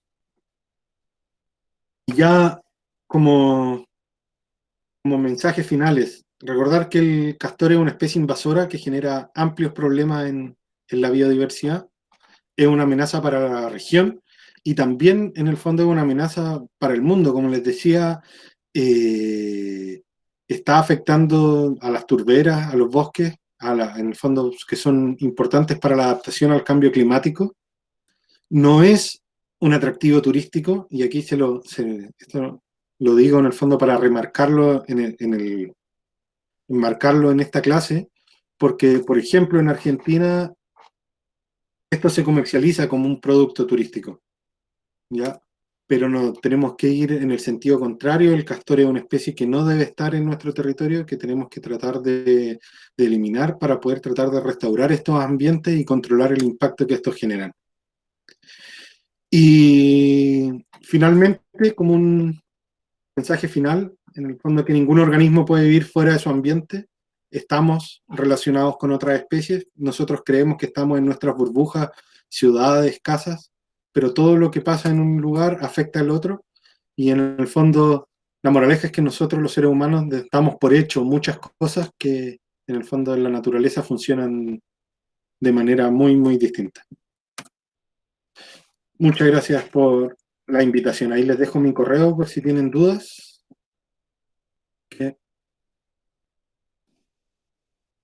Eso sería. Fantástico. Muchísimas gracias, Cristóbal. Ahora, si quieres, tú también puedes dejar de compartir pantalla para que podamos ver el chat juntos. Realmente todo un tema esto de los castores, sobre todo la modificación de ecosistemas que realizan, pero en realidad son, como bichos, son una maravilla en realidad todo lo que hacen. Hacen pésimo, pero... Sí, o sea, es súper impactante el daño que generan. Y la verdad es que, bueno, yo llegué acá a la región y en un principio no me imaginaba el impacto. Siempre te hablan del castor, pero cuando uno lo ve realmente es súper impactante, ¿no? Yo creo que no hay otro calificativo. No, sí, es heavy. A mí me tocó ver me tocó ver hartas ahí en Isla Navarino. Y Sí, en Navarino hay un montón también. oye, mira, empecemos con las preguntas. ¿Inca? ¿Ya? Mira, bueno, preguntaron por la infografía que habías mostrado al principio, pero después ellos mismos se compartieron el link, así que todo bien. Yo igual aproveché de sacar ese enlace, que era lo que habías mostrado que habían salido en el diario, si no me equivoco era la tercera, no estoy segura. Pero también se los voy a compartir. Y bueno, aquí Sebastián te pregunta, ¿qué medidas se han tomado para evitar la propagación del castor? ¿O qué se cree que podría funcionar? A ver, han existido varios intentos en el fondo por diferentes instituciones para combatir digamos, la propagación o el avance del castor. Primero, el castor es una especie exótica invasora, se encuentra incluida en la ley de caza, por lo tanto, cualquier persona con su permiso al día puede salir y cazar castores, en el fondo, sin ningún problema. Ya esa fue, en el fondo, la primera medida que se tomó. Luego de eso, a lo largo del tiempo han existido diversos proyectos, tanto, por ejemplo, del Servicio Agrícola Ganadero o de otras instituciones donde se ha tratado de controlar al castor, llevando trampas o fomentando que la gente del territorio, por ejemplo, capture castores. Existieron proyectos asociados tratando de fomentar por ejemplo, la gastronomía en torno al castor. Pero se ha visto que cualquier intento o cualquier fomento de proyectos que quieran poner en valor al castor para tratar de controlarlo, no han funcionado. ¿Ya? ¿Qué es lo que está pasando ahora? Como les contaba al final, se está desarrollando este proyecto GEF, que ya está en su etapa final. Pueden buscarlo en Google, proyecto GEF Castor, y se van a topar con la página. Ahí hay harta información relevante. ¿Y qué es lo importante? Que a partir de este proyecto se espera poder generar cuál es la estrategia que se va a tomar para poder seguir manejando el castor de aquí en adelante ya de manera, en el fondo, definitiva. ¿Ya? ¿Cuáles son las estrategias que tenemos que seguir para que la especie no siga avanzando? Perfecto, y mira, te están preguntando igual por el video que mostraste, si es que es posible después verlo, si lo van a publicar en algún documental o algo así, para estar atentos. Los videos que mostré, bueno, El último, disculpen que no funcionaron, el inédito. pero creo, me soplan por interno que los compartieron en el chat. Ah, perfecto, sí, pero... Compartieron el documental completo, porque ese video es un extracto de un documental Ah, y, fantástico, ya. y la Entonces parte sería que el yo que les quería pusieron ahí. mostrar es desde el minuto 35. Perfecto, ya, entonces sería el que está ahí, ya, está disponible. Ahora preguntan si es que está permitida la caza y si es que se paga por ejemplar, o sea, si se pagan por cazar un castor. Esa es una buena pregunta y es una pregunta súper recurrente. En el fondo, está permitida la caza del castor, como te decía, siempre y cuando claramente hay que tener la licencia de caza y todo lo, en el fondo, las autorizaciones legales respectivas. Pero el castor que está dentro de la ley de caza se permite la caza durante todo el año y sin un mínimo de individuos o un máximo de individuos. En el fondo, todos los que la persona quiera. ¿Ya? Y con respecto al tema del pago por castor, esto era parte de un proyecto que se desarrolló el Servicio Agrícola Ganaderos años atrás, donde se estaba incentivando la caza de castores. ¿Ya? Pero se vio que finalmente una estrategia que en un principio tenía algún impacto, pero en el mediano y en el largo plazo no funcionaba. ¿Por qué? Porque te pagan por el castor, la gente se en el fondo salía a cazar castores, pero claramente habían algunas personas que, por ejemplo, se ponían a criar castores para poder tener más individuos y recibir beneficios de manera incorrecta. Y también, en el fondo, ese evento se paga, entre comillas, hasta que el castor está presente en zonas que son de fácil acceso. Pero si en el fondo tú te vas a meter a un valle sin acceso vehicular, piensen, como para ponerlo en contexto, en el fondo en Tierra del Fuego el acceso es súper limitado, hay algunas vías principales, pero la gran parte del territorio no tiene acceso vehicular. Por lo tanto, entrar a alguno de esos valles es casi imposible, son días de caminata, y de ahí sacar castores para poder cobrarlos en el fondo no tiene ningún sentido. Ese mismo dinero se podría emplear en otras formas, en otros proyectos que estén enfocados a la erradicación en el fondo, no al control de la especie, lo que tenemos que llegar nosotros a eliminarlo del territorio. Perfecto. Mira, aquí Orfelina te pregunta si las grandes represas que mostraste son hechas por una familia de castores o si trabajan en grandes comunidades. ¿Y cuánto tiempo les lleva construir esas represas? Las represas son construidas por familias, ya principalmente 2 adultos, algunos juveniles quizás durante la temporada, pero por familias que en promedio tienen 5 individuos. ¿Ya? ¿Y cuánto tiempo? Pucha, es súper relativo. Las más pequeñas, en el fondo, durante un par de semanas pueden generar algún dique de pequeño o mediano tamaño, pero estos van creciendo también a medida que va aumentando el área de inundación de la laguna. Entonces, a medida que va pasando el tiempo, se va juntando más agua, ellos suben el nivel de la represa y así va avanzando en el tiempo. Perfecto.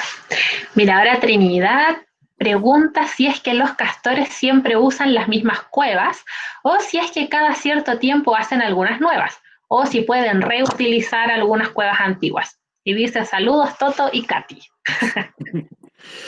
Se ha visto que los castores en general usan en el fondo su madriguera y su represa hasta que tienen recursos en el fondo en la cercanía. Pero una vez que ya los recursos empiezan a escasear, estos los abandonan y se van a nuevos lugares. Pero también, ¿qué es lo que hemos visto? Como esto lleva mucho tiempo, zonas donde se habían detectado castoreras o represas que estaban abandonadas, son posteriormente recolonizadas por algunos juveniles que buscan nuevos sitios para asentarse.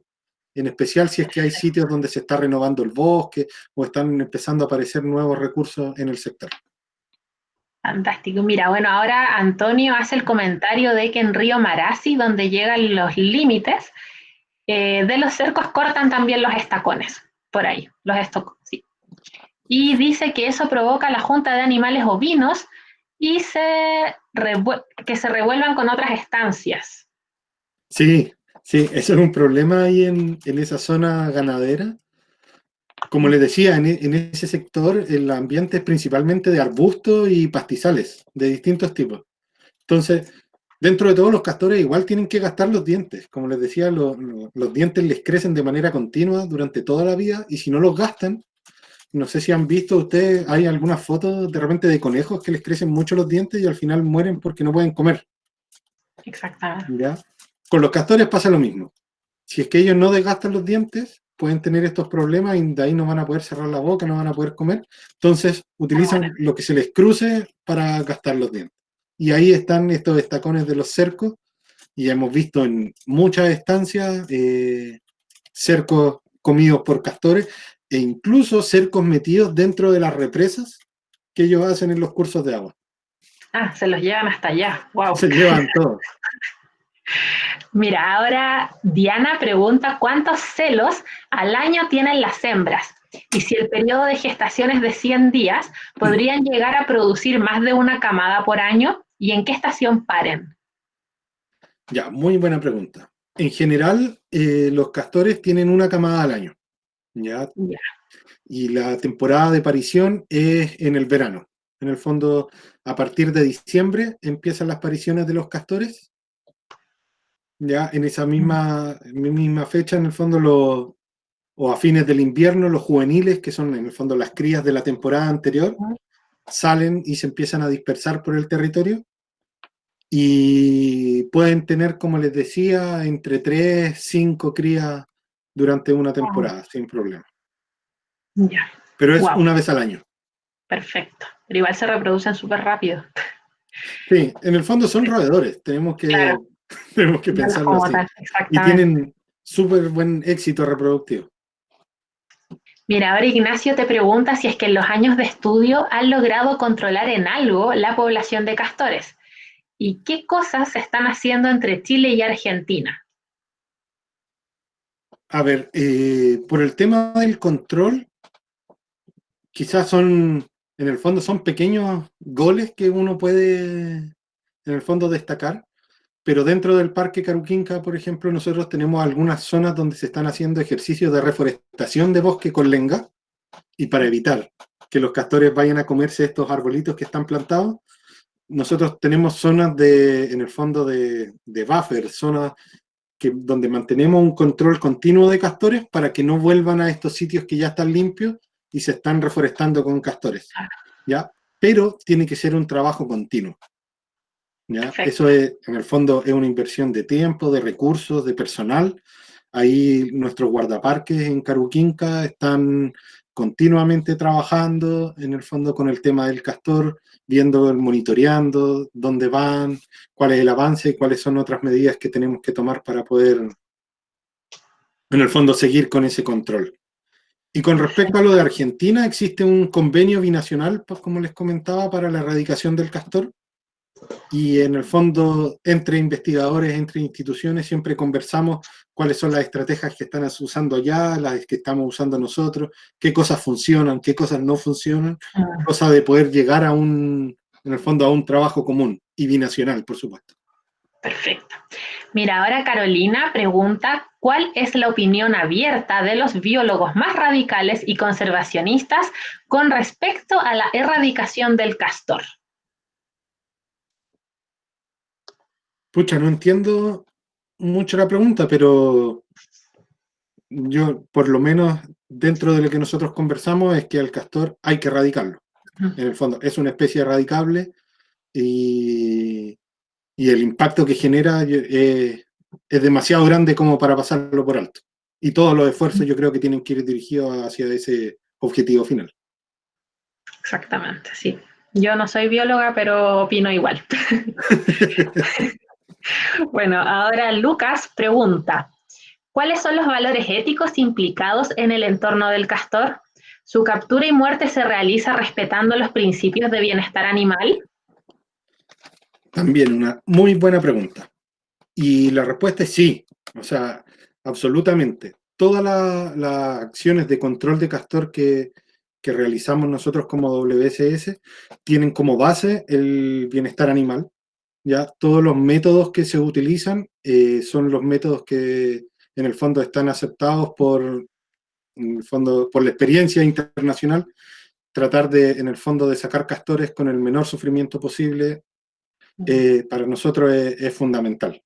Hay cosas que no, en el fondo hay que lograr el objetivo, pero no de cualquier forma. Claro, perfecto. Mira, ahora Edson pregunta si es que tienen alguna especie de voluntariado para este proyecto u otros en la región.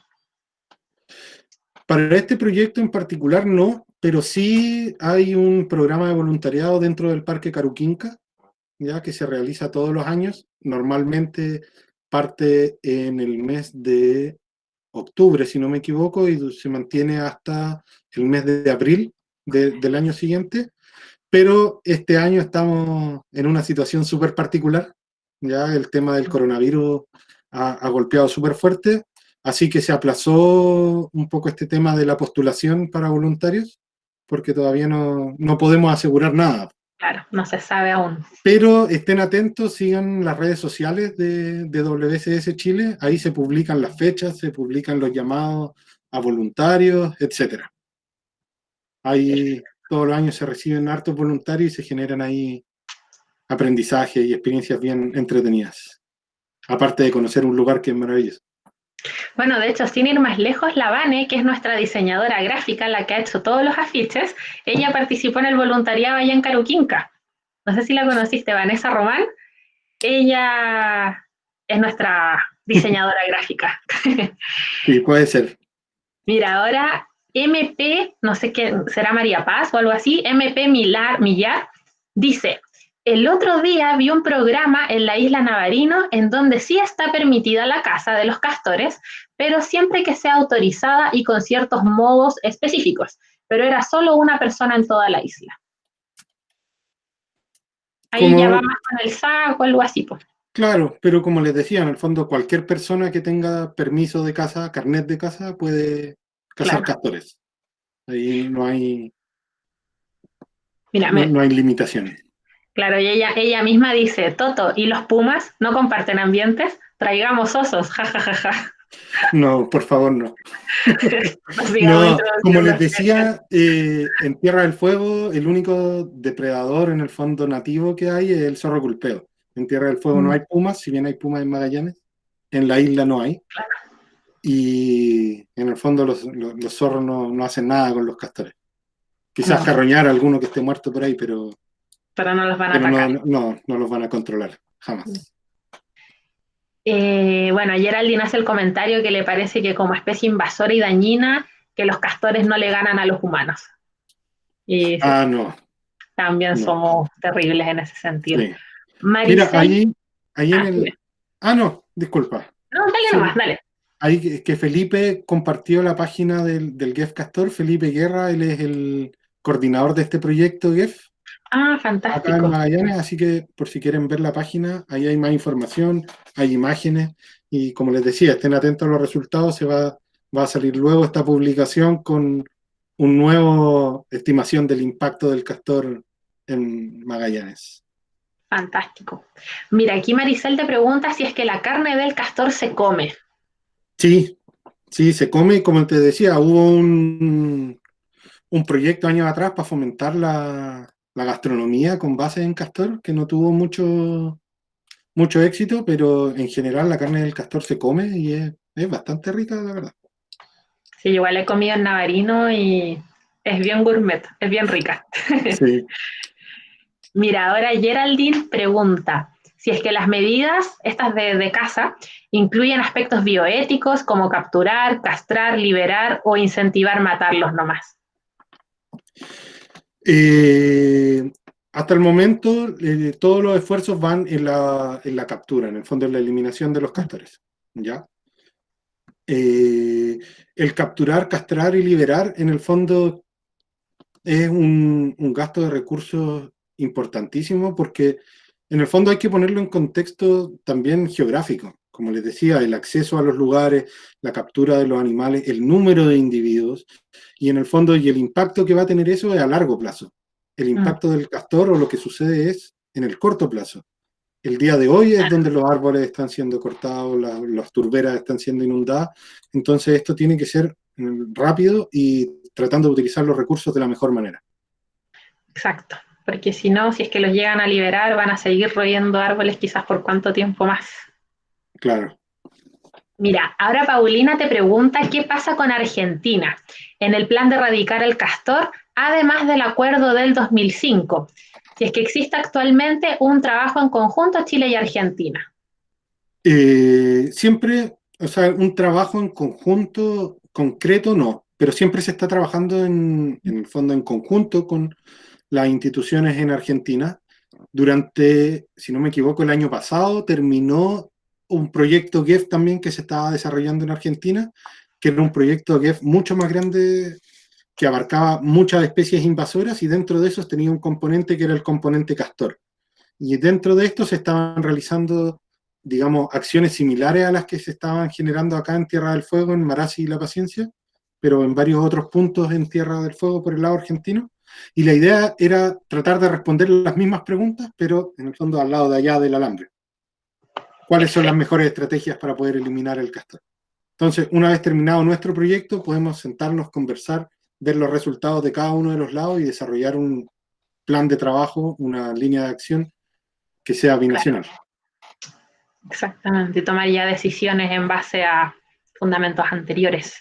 Mira, ahora Bianca te dice, cuando era chica y vivía en Tierra del Fuego, era común ver castores colgados en los cercos. Yo lo encontraba terrible, pero claro que había que hacerlo. La idea sería eliminarlos totalmente, asumo. ¿Será posible? O sea, yo con respecto a la última parte de la pregunta, sí, es posible, ¿ya? Y eso lo digo en el fondo convencido viendo las acciones de terreno. ¿Que es fácil? No, no es fácil, pero yo creo que todo se resume a un tema de recursos, ¿ya? En el fondo, mientras estén las condiciones y se invierta todo el dinero necesario para poder llevar estas labores de erradicación, yo creo que el castor se puede erradicar. En el mediano plazo, no va a ser una cosa rápida ni fácil, pero con todos los recursos necesarios, yo creo que es una meta lograble. Perfecto. Mira, ahora Sandra Humada, bueno, esta pregunta ya es como para el viernes que tenemos el módulo de ética ambiental, que es como ya más de reflexiones y todo, que dice, pero todo esto no es culpa de los castores, sino que de los necios humanos. ¿A quién habría que erradicar? Sí, o sea, es un tema que en el fondo que personalmente y para todos los, yo creo que los que trabajamos en el tema, es fundamental.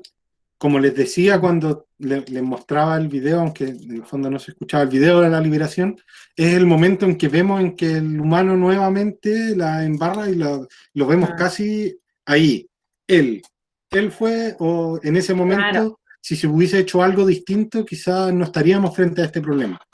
Sabemos que el problema está generado por los seres humanos, ¿ya? Y quizás viene de eso mismo, que somos nosotros los que tenemos que asumir la responsabilidad y tratar de solucionarlo.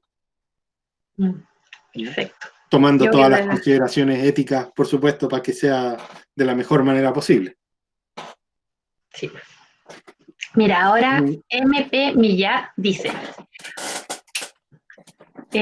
¿por qué creen que es tan poco conocido este problema? Siendo súper puntual, en mi Instagram personal sigo muchas cuentas verdes y de biodiversidad de flora y fauna chilena, que yo creo que podrían felizmente masificar este problema, sobre todo por lo valorada que es la zona extremo sur de Chile. Constantemente están publicando acerca de diferentes problemas del país, descentralizando las noticias. Aquí es como más de que podemos difundir más este tema. Sí, o sea, yo creo que la principal razón por la que no se sabe tanto en el fondo hacia otras zonas del país es porque estamos en una zona que está súper aislada. En el fondo, cuando se habla de la República Independiente de Magallanes, ya viviendo acá, ya entiendo de dónde viene eso, porque en el fondo, efectivamente, pues estamos aislados de Chile, no hay una conexión geográfica directa, y por lo tanto lo que pasa aquí, de alguna manera se queda acá y es súper difícil que de otros lados lo pesquen. Bueno, y lo vemos Entonces, incluso ahora que tenemos hasta horarios diferidos. exactamente, o sea, la realidad de acá es súper distinta a lo que pasa en el resto del país. Y lo mismo son los problemas, o sea, Mm, decir o tratar de decirle al resto del país que acá tenemos un problema con castores y que los bosques que son únicos en Tierra del Fuego están en problemas, pucha, es difícil de que la gente o que el público en general tome conciencia. Ya nosotros tenemos, como WSS, estamos constantemente haciendo notas, haciendo difusión, generando contenido, ya trabajando con escuelas, trabajando en distintas plataformas para tratar de visualizar y difundir cuáles son los problemas que estamos nosotros abordando y tratando de solucionar. ¿Ya? Entonces, pucha, a veces empieza a salir en los medios y sale, no sé, pues en 2 diarios, 3 diarios y después silencio absoluto durante mucho tiempo y el problema sigue ahí. Lo mm, importante es que se está trabajando y se está avanzando en solucionar el problema. exacto. Mira, ahora Elisa pregunta, dice, Álvaro, ¿te has sentido encariñado con esta especie en el contexto del daño que hacen? El ser humano es el responsable de su introducción, al igual que el control de los bisones. ¿Cuál es la manera ideal de erradicarlos? ¿No tienen ningún impacto positivo? ¿Qué recursos son los más escasos? Chuta, es como, no sé si le pregunta a algún otro Álvaro, pero en general, como de encariñado con la especie, pucha, sí, es una especie súper carismática, o sea, es una especie que genera, que es súper admirable cómo se adapta al ambiente. Pero también estoy súper convencido de que, lo vuelvo a decir, que en el fondo es una especie que no debería estar acá, Claro. ¿ya? ¿Cuál es la manera ideal de erradicarlo? Pucha, eso es lo que estamos tratando de responder con el proyecto. Estén atentos ahí a los resultados. Pero el trabajo continuo, la mantención sostenida, de esfuerzos de control, etcétera. Impacto positivo en la especie, pucha, no lo sé. Y la verdad es que los negativos son tan importantes que yo creo que no tiene sentido empezar a hablar De de impactos impactos positivos. positivos. ¿Ya? Y yo creo que los recursos más escasos, no sé, económicos para poder abordar la problemática, como en la conservación en general. Claro. No, después aquí está Gonzalo nuevamente con esto de, ¿seremos nosotros los introducidos? Destruimos todo. Y bueno, Edson le votó la página, ya, pero, pucha, no recuerdo cuál era tu pregunta, pero de igual forma, Edson, está todo grabado para que después lo puedas ver y que así podamos seguir avanzando para no atrasarnos tanto.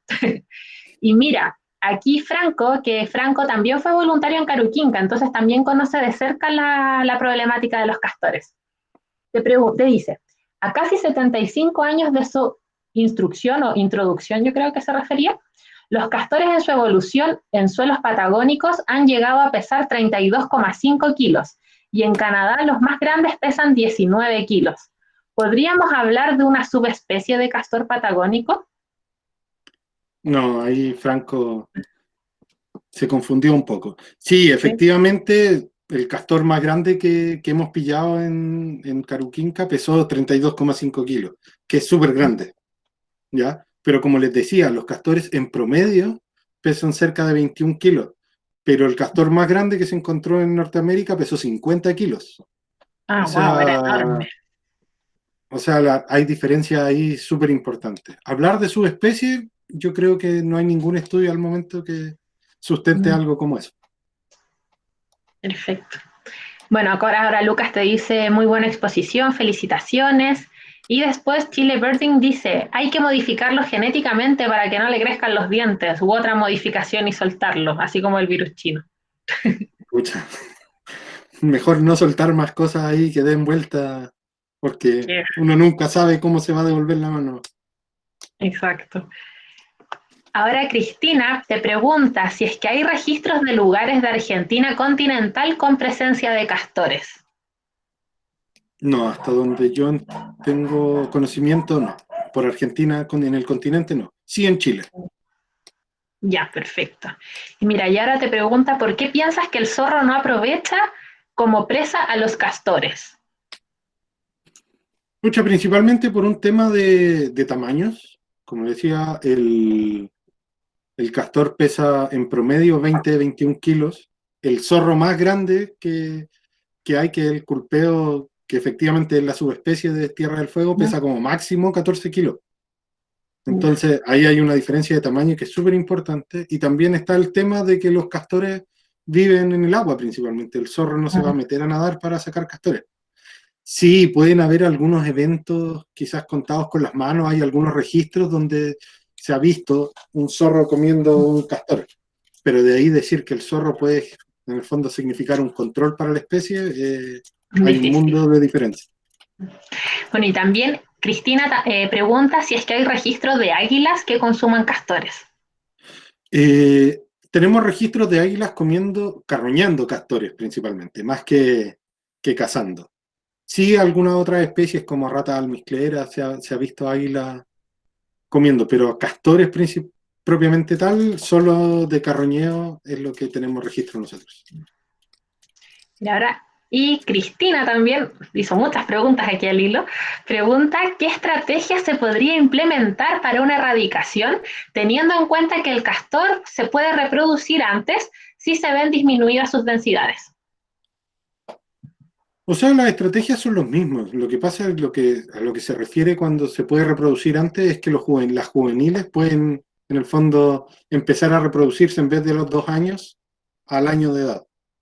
¿Ya? Pero la estrategia en el fondo es la misma. Para mantener un control continuo. Mira, y ahora Cristina pregunta, no, perdón, MP Millar, que no sé, yo creo que es María Paz, no sé, pero MP pregunta qué podemos hacer en caso de ver uno, porque sinceramente yo sería incapaz de dispararle a nada o matarlo o algún otro método. ¿Cómo podemos ayudar? Bueno, actualmente está en desarrollo por parte de este proyecto GEF un sistema de alerta temprana, ¿ya? ¿Y qué es lo que va a llevar? Este sistema de alerta temprana va a ser una especie de aplicación en el celular donde uno puede reportar los sitios donde ve castores. Entonces esto va a generar ahí una respuesta, va a alimentar una base de datos y con eso se va a poder tener después una mejor idea o en el fondo para poder controlar la especie. Yo creo que esa va a poder ser ahí una buena alternativa como para el aporte de la gente. Perfecto. Mira, te pregunta Cristina si es que los perros podrían ser predadores. Yo creo que es más o menos lo que pasa con los zorros. Los perros son otro problema, otro tema que también da para conversar en largo en Tierra del Fuego. ¿Ya? Ahí probablemente sí existan los perros realmente asilvestrados, perros presentes en zonas donde no hay humanos en 300 kilómetros a la redonda, pero no tenemos registro de eso, ¿ya? No, nunca hemos visto perros alimentándose de castores. Perfecto. Bueno, ahora Gonzalo dice que los estados se hagan cargo y se los lleven de vuelta al lugar de origen sería lo ideal. Me da la impresión que en este caso los castores pueden ser reintroducidos fácilmente. Sé que otras especies la reintroducción resulta en muerte por adaptación, sobre todo si son cazadores tope que hayan vivido o nacido en cautiverio. ¿Se podrá reintroducir el castor en su lugar de origen? Pucha, esa es una pregunta que se hace distinto y yo creo que la respuesta es no. Hay un montón de temas que están asociados, por ejemplo, barreras sanitarias, adaptaciones, enfermedades, costos. O sea, en el fondo, yo creo que la lógica nos dice que el tema va para otro lado. Sí. El costo asociado de llevarse los animales para allá debe ser altísimo. Sí. Y bueno, ahora te dicen, ya, perdón, que era Cristóbal, Franco te dice que gracias, después Valentina dice muy buena exposición, gracias infinitas por estos espacios de aprendizaje, después Bianca dice mucho éxito en su trabajo, cariños desde Aysén, y ahora Enzo dice, tuve la oportunidad de trabajar los 2 últimos años como guía en cruceros australis. Durante ese tiempo vimos presencia de castor en Bahía Ainsworth, en Tierra del Fuego, y en Bahía Bulaya, en Navarino. Datos de interés que quisiera compartir con ustedes. La destrucción en Ainsworth es increíble y avanza rápido año a año. un colega vio un caso aislado de un zorro culpeo con una cría de castor en el hocico. En Bahía Bulaya hay castoreras pequeñas a 200 metros aprox de altura en el cerro. Sí, sí, o sea, todo lo que sucede en el fondo hacia el sur, por ejemplo, en los parques nacionales, en Cabo de Horno, en Navarino, en los archipiélagos que están ahí alrededor de Tierra del Fuego, sabemos que hay castores, sabemos que están avanzando, pero el impacto es súper invisible por el tema de que ahí solo se accede, en el fondo, por bote. Entonces ahí hay una complicación que sí, hay que abordarlo de alguna manera, en el fondo. Pero hay que partir por alguna parte. Bueno, aquí Gustavo hace un hincapié ahí bien al callo y que es verdad que dice, creo que deberían ver nuevamente la charla debido a que no han entendido bien todo lo que conlleva la destrucción que realiza el castor. No solo son bosques, o quizás tampoco han visto las charlas anteriores. Saludos. Sí, chiquillos, eso también es importante porque recuerden que esto es un curso completo, es un ciclo y están súper hiladas cada una de las charlas. O sea, ya tuvimos, por ejemplo, la semana pasada una charla completa de dendroclimatología y vimos especialmente lo que se demoran en crecer estos bosques, cuánto tarda una lenga en llegar a ser adulta y que un castor en un ciantamén, ¡pum!, la echa abajo. Entonces podrían quizás ver ver los ciclos que ya están en YouTube para que podamos ir conectando las ideas. Sí, bien ahí. Y Paulina te dice, me tocó hacer un par de guiados en Isla Navarino. Hablé acerca del castor, sobre el castor, de cómo llegaron y la problemática existente a un padre con su hija, una escolar, y propuso una solución respetando la vida animal de poder capturarlos y llevarlos vivos de vuelta a Canadá. ¿Sería posible? Ya, bueno, aquí estamos en la misma pregunta, así que ya fue respondida. Bueno, después dicen muy buenas las presentaciones. Bueno, aquí Orfelina preguntaba por si es que son de Canadá, cómo ellos controlan la especie. Yo respondí ahí en el chat que ahí hay lobos y hay osos, que son sus predadores naturales. Claro, o sea, allá la especie está adaptada al lugar y el lugar está adaptado a la especie. Exacto, ¿no? Y los árboles que allá tienen más encima no se demoran 100, 200 años en llegar a ser adultos. Claro. Bueno, Marina te pregunta si es que si es que se podría introducir el puma en Tierra del Fuego para tener un depredador para el castor. No, no. Donde se pueden encontrar las charlas, chiquillos, en el canal de YouTube que se llama Programa TIE 2020, ETEC UMAG. Ahí pueden ver absolutamente todas las exposiciones. Después Elisa dice, excelente presentación, Cristóbal, en estos tiempos de COVID, no cobertura de temas ambientales y muchas cosas siguen pasando. Este tema de los castores, en realidad, todo lo que hemos estado aprendiendo y compartiendo, nada. Los intereses de privados y transnacionales en nuestra Patagonia suman y siguen. Da mucha rabia e impotencia. Agradezco que gracias al COVID podamos compartir conocimientos. Todos somos agentes de cambio, difundiremos por nuestras redes sociales y personales. Así que, bueno, chiquillos, tienen que seguir las redes sociales de la WCS, las pueden buscar, están en Instagram y en Facebook también, si no me equivoco. En Facebook, Instagram, Twitter. WCS Chile. Ahí pueden encontrar, los chicos siempre suben información de castores, de xenoalmirantazgo, tienen como de todos los proyectos de conservación que tienen y además publican los voluntariados. Sí. Sí, ahí se sube información de manera continua de los proyectos, del tema del voluntariado que les decía, y también si se meten a la página web de WCS, que es chile.wcs.org, ahí también hay un montón de recursos, hay publicaciones científicas, hay informes en el fondo de finales de proyectos, hay material educativo con respecto a diferentes temas, ya sea de conservación marina, terrestre, gestión de residuos. Ahí métanse, hay harto cosa para investigar. Les voy a publicar esos links a los chicos en la parte de recomendados por, que les mando a diario en sus correos. para Súper. que puedan tener acceso. Y bueno, aquí te dicen que gracias, muchas gracias por la presentación. Mañana, ¿qué clase tenemos? Mañana estamos con Daniela Droguet, ella es la directora de la WCS, la directora regional, así que con ella, bueno, el módulo de los castores lo hicimos completamente distinto precisamente para generar esta instancia y que sabíamos que es una temática particular, no solamente para hablarla así como de pincel en una exposición, sino que se merecía un módulo completo. Así que mañana vamos a estar con la Dani conversando sobre los programas de conservación que tiene la WCS en Tierra del Fuego. Vamos a ahondar en todos los proyectos que ellos tienen. Y después tenemos fotografía de naturaleza. Tenemos todo lo que es el bird watching con un fotógrafo que se dedica a eso, por supuesto, que él también es de Punta Arenas. Así que eso. Bueno, y dicen, gracias por la presentación. Yo acabo de ver el link en el Face del Toto. Jajaja, alcancé a pillarla, muy buena. Veré las otras charlas. Gracias a la interlocutora también. Ajá, de nada. Y muchas gracias y grande Cristóbal, te dicen por ahí. ¿Cómo se llama el fotógrafo? Se llama Jorge. Lo pueden buscar en Instagram como Errática Foto. Así que ahí lo pueden pillar.